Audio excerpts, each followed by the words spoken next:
নমস্কার বন্ধুরা, আজকে আমি কুলের আচার তৈরি করে আপনাদের দেখাবো। আপনারা দেখতে থাকুন। প্রথমেই আমি একটু তেল দিয়ে দেব। তেলটা গরম হয়ে গেছে, এবার আমি কুলগুলো দিয়ে দেব। যখন কুলের জলটা না শুকাচ্ছে আমি নাড়াতে থাকবো, এইভাবে নাড়াতে থাকবো। কুলের জলটা শুকিয়ে গেলে তারপরে আমি এটার মধ্যে দেব, এর মধ্যে আমি একটু নুন দিয়ে দেব, একটু লঙ্কা গুঁড়ো দিয়ে দিচ্ছি।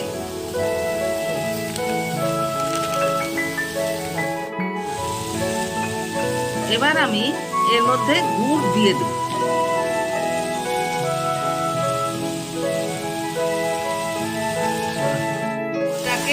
আর দুধটাকে একসঙ্গে নাড়িয়ে দেব।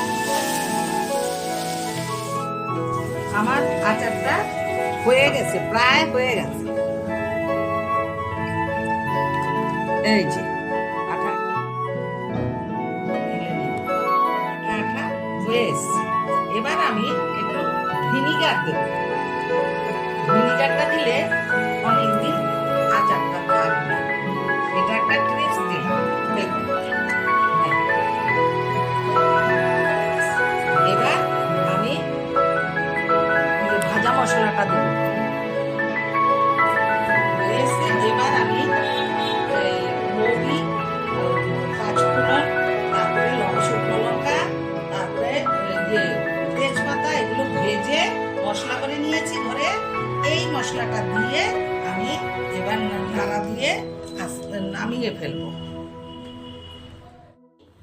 না হয়ে গেছে, নামিয়ে ফেলবো। নামিয়ে একটু ঠান্ডা হতে দিয়ে তারপরে আমি বয়ামে ভরে নেব। এই যে এবার আমি বয়ামে ভরে রেখে দেব সারা বছর ধরে। যখন ইচ্ছে হবে তখনই খাবো। আর দরকার নেই।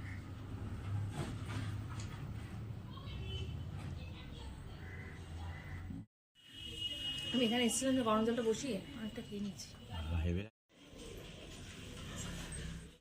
ভালো লাগলে আমার চ্যানেলকে কমেন্ট করবেন, সাবস্ক্রাইব করবেন, শেয়ার করবেন এবং কেমন লাগলো আমাকে জানাবেন।